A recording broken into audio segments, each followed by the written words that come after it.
Hello guys, very welcome. So today we're going to continue with the AC topic, है ना? So till now we have finished in alternating current. कौन कौन से topic finish कर लिए हैं alternating current में? पहला टॉपिक हम लोगों ने क्या फिनिश किया है? पहला टॉपिक हो गया alternating current in resistor circuit. दूसरा हम लोगों ने फिनिश किया alternating current in inductor circuit. और अब हम लोग फिनिश करने जा रहे हैं alternating current in capacitor circuit. और टिल नाउ ये क्या क्या ये दोनों तीनों का समरी होगा, मैं एक जगह ये करूँगा, यू नोट डाउन, है ना? आप लोग नोट डाउन कर लो, फिर हम लोग आगे की ओर बात करेंगे क्या हो सकता है। ठीक है, बहुत ही इंपॉर्टेंट टॉपिक है, स्कोरिंग है, सो है ना। और नॉइवर्स का आप लोगों का हार्दिक बधाई। आगे पढ़िए, अच्छे से पढ़िए, लाइफ में अच्छा करिए, यही मेरा आप लोगों को विश रहेगा। ठीक है, और बाकी के हेल्प के लिए टीचर्स के साथ कांटेक्ट में रहिए। ठीक है, so let's continue with this alternating current in capacitor circuit.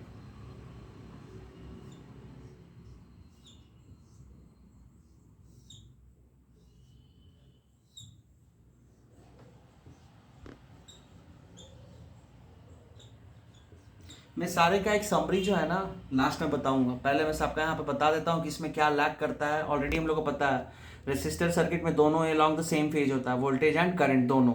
ठीक है, इंडक्टर में क्या होता है, वोल्टेज लीड करता है करंट से बाई पाई बाई 2। यहाँ पे उल्टा होने वाला, कैपेसिटर क्या कर जाएगा, यहाँ पे कैपेसिटर क्या करेगा, करंट लीड करेगा कैपेसिटर में। ठीक है, तो अब हम लोग आगे बात करते हैं कैसे। नाउ सी, सो अब हम लोग यहाँ पे सबसे पहले क्या करते हैं, वोल्टेज किरचॉफ्स लॉ वही, along the close circuit sum of potential will be zero. इसका नाम लिख दो ABCD। यहाँ पे सी इज कैपेसिटर, इसको लिख देता हूँ मैं कैपेसिटर, इसको डिनोट करते हैं कैपिटल C से। और ये मैंने जस्ट एक बार नोटेशन लिख दिया कि ये एक लूप है क्लोज ABCD। ठीक है, तो इसके अराउंड सम ऑफ पोटेंशियल क्या होगा, जीरो। और सम ऑफ पोटेंशियल क्या होता है कैपेसिटर के अलाउंड, ये भी पिछले क्लास में भी हम लोग बात करते हैं, sum of voltage will be around capacitor Q equal to क्या होता है कैपेसिटर के अलाउंड CV। सो वोल्टेज की वैल्यू क्या हो जाएगा Q upon C। This is very important, है ना। Q upon C will be voltage. Now apply Kirchhoff's voltage law here. So V not sine omega t is equals to क्या हो जाएगा, V not sine omega t, what will get, V not sine omega t minus Q by C equals to zero, है ना। Sum of potential zero हो गया, V not sine omega t minus Q upon C equals to zero. फिर से इस वाले part को उधर कर देते हैं सब्सटीट्यूट, तो क्या हो जाएगा V not sine omega t is equals to Q by C। ठीक है, नाउ हमें पता है how can you define current, हमें फाइंड आउट क्या करना है, करंट फाइंड आउट करना है। तो how can you write current, this is the important thing, how can you write current. हम लोग को पता है I को डिफाइन किया जाता है Q बाई T से। ठीक है, I को डिफाइन किया जाता है Q बाई T से, और यहाँ पे Q है, हमें चाहिए I।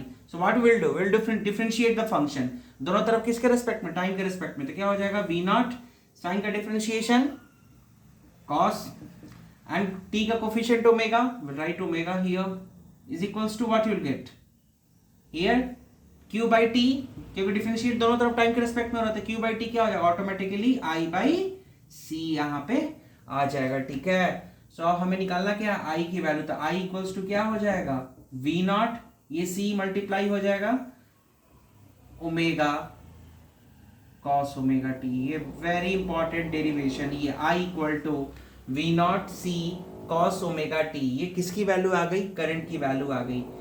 Now you guys can see कि वोल्टेज जो होता है V not sine omega T, यहाँ पे साइन फंक्शन है, और I की इक्वेशन में कौन सा फंक्शन आ गया है, कॉस फंक्शन।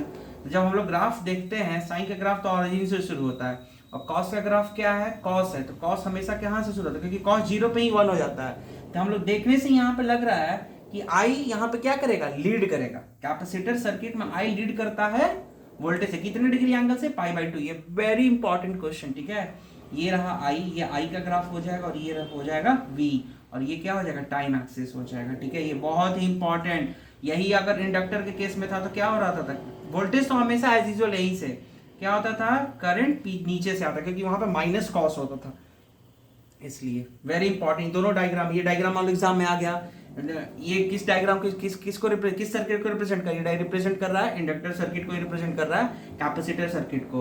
और रेसिस्टर होगा तो दोनों में क्या होता है, दोनों सेम से शुरू होता है। डिफरेंस केवल क्या होता है, ये वोल्टेज का पीक कर्व होता है और ये आई का होता है। तो वोल्टेज की मैथमेटिकल वैल्यू हमेशा ज्यादा होगा, क्योंकि V equal to I R होता है। तो you dividing to find I, you dividing by R, right. So of course I की वैल्यू क्या होगा, हमेशा लेस होगा। तो इसीलिए जो पीक वैल्यू है यहाँ पे हमेशा ये वाला जो वैल्यू होगा वोल्टेज के लिए हमेशा आगे होगा। ये डायग्राम एक्चुअली में थोड़ा सा मैंने सही नहीं बनाया है।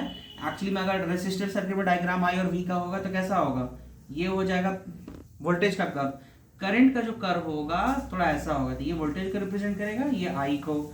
यहाँ पे ये कैपेसिटर सर्किट, ठीक है, कैपेसिटर। और ये किसको रिप्रेजेंट कर रहा है यहाँ पे, इंडक्टर, जिसमें करंट क्या हो जाएगा नीचे की ओर, ये V हो गया और ये I हो जाएगा। ये ग्राफ है पूरा, ये कैपेसिटर, इंडक्टर, ठीक है, इंडक्टर सर्किट। और ये किसके सर्किट के लिए, रेसिस्टर, जिसमें दोनों, ये ध्यान रखना है, वेरी इंपॉर्टेंट।